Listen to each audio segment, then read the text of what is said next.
మేము బయటకు వచ్చి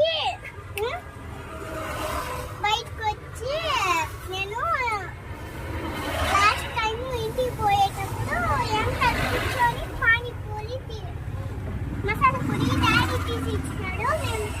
నేను వెనకాల కూర్చొని తినేసి వెనకాలనే పోతా ఉంటాను ఇంటికి. ఇంకా ఇదో పానీపూరి టేస్ట్ చేసి చూపిస్తాను.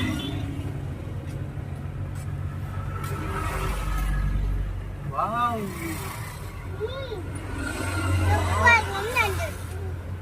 మీరు కూడా